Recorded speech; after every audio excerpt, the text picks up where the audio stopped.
మీ పేరన్నా? నా పేరు పడాల గంగాధర్. అన్న ఇప్పుడు ఏం లేదు, జగన్మోహన్ రెడ్డి కార్యకర్తలతో మాట్లాడుతూ ఒక స్టేట్మెంట్ అయితే పాస్ చేశారన్న.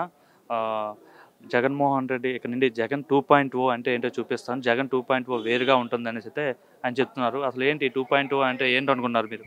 అది వాళ్ళనే అడగాలి. ఎందుకంటే అది అయిపోయిన గతం అది. వైఎస్ఆర్ పార్టీ అనేది కాలగర్భంలో కలిసిపోయింది. వాళ్ళ గురించి వాళ్ళు చేసిన విమర్శలు మేము సమాధానం చెప్పాల్సిన అవసరం లేదు. వాళ్ళు అసలు మనకు పోటీయే కాదు. వాళ్ళు మా ప్రతిపక్షం కూడా కాదు. అంటే మీరేమో కాలగర్భంలో కలిసిపోయింది అంటున్నారు. ఆయన కూడా దీనికి సంబంధించి మాట్లాడుతూ వైసీపీ పార్టీ పని అయిపోయిందని అనుకుంటున్నారు. వైసీపీ చచ్చిపోలేదు, బ్రతుకుతుంది, రాష్ట్రాన్ని ఏలుతుంది, 30 ఏళ్ల పాటు అధికారంలో ఉంటామనేసి అయితే ఆయన చాలా బలంగా చెప్తున్నారు. అగ్రనాయకులు రాజీనామా చేస్తున్నారు. జెండా పట్టుకున్న కార్యకర్తలేమో పరారులో ఉన్నారు. ఆ కేసులు వాళ్ళు చేసిన తప్పిదాలు ఎక్కడ మెడ చుట్టుకుంటాయని. ఇంకెక్కడ ఉంది పార్టీ, ఇంకెక్కడ ఉంది నాయకులు, ఇంకెక్కడ ఉన్నారు కార్యకర్తలు? వాళ్ళ గురించి ఏం మాట్లాడాలి? వాళ్ళకి ఇప్పుడు ఒక మనిషితో పోటీ పడాలంటే అవతల కూడా సరైన బలవంతుడై ఉండాలి. అంతేగాని పిల్లలతో ఒక 20 ఏళ్ళ యువకుడు పోటీ పడితే ఎలా ఉంటుందో అలా ఉంటుంది. అంటే ఈ కేసుల కోసం కూడా ఆయన మాట్లాడుతూ ఏం చేస్తారు, మహా అయితే కేసులు పెడతారు. నా మీద కూడా అప్పుడు కేసులు పెట్టి 16 నెలలు జైల్లో పెట్టారు. అయినా తర్వాత వచ్చి ముఖ్యమంత్రి కాలేదా? అలాగే మహా అయితే మళ్ళీ ఇప్పుడు 3 నెలలకి జైల్లో పెడతారు. మళ్ళీ రెట్టింపు ఉత్సాహంతో పనిచేస్తాం, మళ్ళీ అధికారంలోకి వస్తామనేసి అయితే ఆయన మాట్లాడుతున్నారు. అంటే ఒక నేరస్తుడికి కేసులు కొత్త కాదు, లేదంటే వాళ్ళకి పెద్ద భయం ఉండదు. ఇక్కడ కావాల్సిన సబ్జెక్ట్ ఏంటంటే జనాలు ఒక మనిషిని ఒక నేరస్తుడిగా గుర్తించారని చెప్పి చేశారనుకోండి రాజకీయ పార్టీలు, వాళ్ళు మళ్ళీ ఇంకోసారి అవకాశం ఇవ్వరు. వాళ్ళ ముద్ర ఏంటో ప్రజలందరూ గుండెల్లో ఉంది. వాళ్ళంతా వేస్ట్ బ్యాచ్ అని వాళ్ళని పక్కన పెట్టింది కూడా అందుకనే. అతి ఘోరమైన మెజార్టీ ఇచ్చి పక్కన పెట్టారు. ఇంకోసారి ప్రజలు ఇంకో అవకాశం కూడా ఇచ్చే అవకాశం లేదు వాళ్ళకి. అన్న మీ పేరన్నా? నా పేరు ధీరజ్ అండి. అన్న ఈరోజు జగన్మోహన్ రెడ్డి మాట్లాడుతూ జగన్ 2.0 అంటే ఏంటో చూపిస్తాను. జగన్ 2.0 వేరుగా ఉంటుంది. ఎవరు కూడా కార్యకర్త వెంట్రుకు కూడా పీకలేరు. 30 ఏళ్ళు మేమే అధికారంలో ఉంటాము. అందరూ వైసీపీ చచ్చిపోయింది అని అంటున్నారు. కానీ వైసీపీ బతుకుతుంది, అలానే రాష్ట్రాన్ని ఏలుతుంది అనేసి ఆయన అంటున్నాడు. ఎలా చూడొచ్చు ఆయన చెప్పే మాటలు? ఇప్పుడు జగన్ గారు ఓడిపోయి మైండ్ పోయినట్టుంది. 30 ఏళ్ళు ఏం పీకలేరు అన్నారు. ఓకే, కరెక్ట్గానే చెప్పాడు ఆయన. ఆయన 30 ఏళ్ళు జైల్లో ఉంటే ఆయన ఎవడేం పీకుతాడు చెప్పు? ఆ కార్యకర్తలు కూడా అంతే, ఒక్కడు సరైనోడు లేడు. అందరి మీద కేసులు ఉన్నాయి, వాళ్ళనే జైల్లో వేస్తారు. మరి జైల్లోకి వెళ్ళి పీకే అంత దమ్ము మాకు లేదులే. కానీ ఆయన కరెక్టే చెప్పాడు, మీరు తప్పుగా అర్థం చేసుకున్నారు అంతే, ఏమి లేదు. అంటే ఈ 9 నెలల పరిపాలన ఏదైతే ఉందో అంతా కూడా ఒక అవినీతే ఉంది తప్ప ఏ ఒక్క సంక్షేమం కానీ ఏ ఒక్క అభివృద్ధి కానీ చంద్రబాబు చేయట్లేదు. ఎక్కడ చూసినా రాష్ట్రం అంతా అవినీతే కనిపిస్తుంది అనేసి అయితే ఆయన అంటున్నారు. అవినీతి కనిపిస్తుందా? వాళ్ళంతా అభివృద్ధి మా వల్ల ఏడవుద్ది. వాళ్ళ ఏంటంటే బూమ్ బూమ్ ఇంకేయో ఉన్నాయి, నాకు తెగ అలవాటు లేదు. కానీ ఆ పేర్లు ఏవో ఉన్నాయి, తెలీదు. అంత అభివృద్ధి బాబు గారి వల్ల కాదు. ఏదో బాబు గారు ఏదో బయట నుంచి కంపెనీలు తేవటం, ఈ పెన్షన్ సూపర్ సిక్స్ అమలు చేయటం అవి చేస్తాం. కానీ అంత అభివృద్ధి మా వల్ల కాదులే అన్న. జగన్ గారు మీకు కరెక్టే చెప్తున్నారు, మీరే తప్ప అర్థం చేసుకుంటున్నారు అంతే. అంటే కార్యకర్తలపైన కేసులు పెడుతున్నారు, ఏ ఒక్కరిని వదిలిపెట్టము, మేము అధికారంలోకి వస్తాము, అందరిపైన ప్రైవేట్ కేసులు తిరిగి పెడతామని అయితే అంటున్నాడు ఆయన. కేసులు పెడతారంట. మరి ఈయన మీద ఉన్న కేసులు ఏంటి? వాటి పరిస్థితి ఏంటి? ముందే ఇది తెలుసుకొని తర్వాత మా కార్యకర్తల మీద కేసులు పెడితే వినేవాడికి చూసేవాడికి బాగుంటుంది. అది 2.0 అంటున్నాడు కదన్న కొత్తగా. అది చర్లపల్లి జైల్లో, ఇప్పుడు రాజమండ్రి జైల్లో ఉంటుంది 2.0. కొత్త బ్యారక్ ఏదో కట్టేస్తున్నారు బాబు గారు, అదే అది 2.0 అంటే. అంటే ఎలా అనిపిస్తుంది అన్న ఈ 9 నెలల కూటమి ప్రభుత్వ పరిపాలన? 9 నెలలు ఇప్పుడు సింపుల్ ఎగ్జాంపుల్, మొన్న దావోస్ వెళ్ళారు బాబు గారు. నాకు సరిగ్గా నెంబర్ తెలీదు, ఎన్నో వేల కోట్లు పెట్టుబడులు తెచ్చారు. ఓకేనా?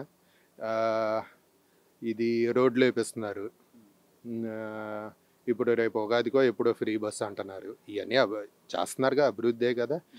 ఈడు అంతకీ ప్యాలెస్లో కూర్చొని మళ్ళీ అది చాలనట్టు రుషికొండ ప్యాలెస్ కట్టి ఆయన దృష్టిలో అదే అభివృద్ధి, బాబు గారి దృష్టిలో ఇదే అభివృద్ధి. ఈయన దావోసేళ్ళు ఏం చేశాడు? పిచ్చి నవ్వులు నవ్వాడు, పిచ్చి చూపులు చూసుకుంటా.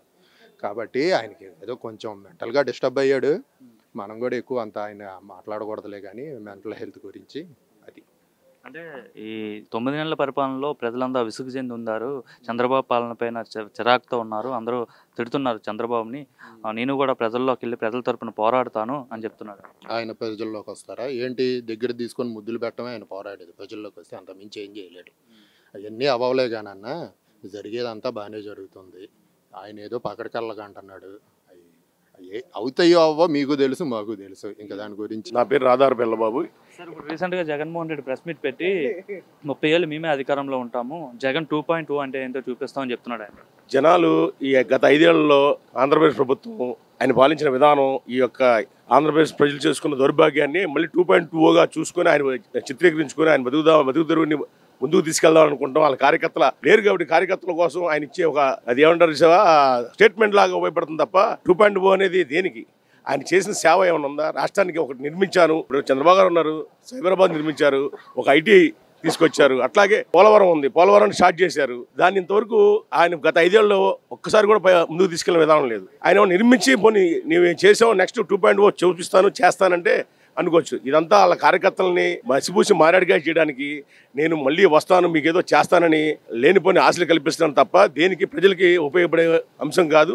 ఆయన చేసే మాటలు ప్రజలు నమ్మరు, కార్యకర్తల కోసం చేసుకునే ఒక ఒత్తిడి అంతే. అంటే మరోపక్క ఆయన అందరూ ఏమంటున్నారంటే మీరేమో వైసీపీ చచ్చిపోయింది, వైసీపీ పార్టీ లేదంటున్నారు. కానీ ఆయన అంటున్నాడు వైసీపీ పార్టీ బతుకుతుంది, అలాగే వైసీపీ పార్టీ రాష్ట్రాన్ని ఏలుతుంది, 30 ఏళ్ళ పాటు అధికారంలో ఉంటామనేసి అయితే అంటున్నారు. అదే చచ్చిపోయిన భావన ఇంకెట్లా చంపుతాం అనే భావన ప్రజలకి ఉంది. ఆయన కేవలం కార్యకర్తల కోసం, ఆయన పార్టీ మనుగడ కోసం, కాపాడుకోవడం కోసం చేసుకున్న అది ఓకదంపుడు తప్ప ఏదో బ్యాక్గ్రౌండ్లో 2.0 పెట్టేసేసి అనగంగానే ఆయనకు ఉన్నారు, అందరూ వచ్చేస్తారు, కార్యకర్తలు బాగుంటారు అనే తత్వంతో ముందుకెళ్తున్నారు తప్ప ఆయన చేసింది ఏమని చెప్పండి? ఆయన సొంత కార్యకర్తలకు కానీ లేదా ప్రజలకు కానీ చేసింది ఏమని చెప్పండి? ఒక్కటి నిర్మించాము, ఒకటి చేసాము, రాష్ట్రానికి ఇది తీసుకొచ్చాను, ఈ కంపెనీ తీసుకొచ్చాను, లేకపోతే ఇది చేశాను కార్యకర్తలకు అని చెప్పి ఇవ్వడం కానీ అని వాళ్ళ కార్యకర్తల కోసం పట్టుకుంటానికి తప్ప వేసుకున్న స్టేట్మెంట్ తప్ప వేరేదే అంశం కాదు. జగన్మోహన్ రెడ్డి అనే మనిషిని ఎవరు నమ్మరు. ఆ పార్టీ కూడా ఎప్పుడూ చనిపోయింది, బతికే అంశాలు కూడా లేవు. అంటే పార్టీ ఏదైతే ఉందో పార్టీ కోసం చెప్తున్నారో, ఈ 9 నెలలు ఏదైతే చంద్రబాబు పరిపాలన ఉందో మొత్తం ఎక్కడ చూసినా అవినీతే కనిపిస్తుందని చెప్తున్నారు. ఇప్పుడు ఎట్లా అంటే చంద్రబాబు గారి మీద ఏదో లేనిపోని అభాండాలు వేసి మనం బతకాలి అనే ధోరణి తప్ప ఇవాళ భీష్మ చతుర్దశి, ఇప్పుడు అంశపైన మీద భీష్ముడు ఉన్నాడు చావు బతుకులు. అలాగే ఈ 11 మందితో అతను ఒక అంశం మీద ఉన్నాడు. వైసీపీ పార్టీ ఒక అంశ చేయ మీద ఉంది. దానికి ఉదాహరణ ఈ యొక్క భీష్మ చతుర్థి వాళ్ళు చెప్పుకోవచ్చు. ఒక మాట వచ్చిన 2.0 అంటే ఏంటి? అతను ఏమైనా చేతి సాధించి అనుకోవచ్చు. చంద్రబాబు గారి మీద లేనిపోని వేస్తేనే కదా అతను మరి కూడా బాగుంటుంది, కార్యకర్తలని తీసుకొస్తానికి ముందుకుంటుంది. వాళ్ళ ఒక సొంత పార్టీలో ఒకటి ఇప్పుడు 2.0 అసలు 2.0 వెళ్ళిపోయిందిగా. విజయసాయి రెడ్డి ఆయన మనిషి వెళ్ళిపోయాడు. అందుకే ఒక 0 ఓటే మిగిలిద్ది ఆయనకి.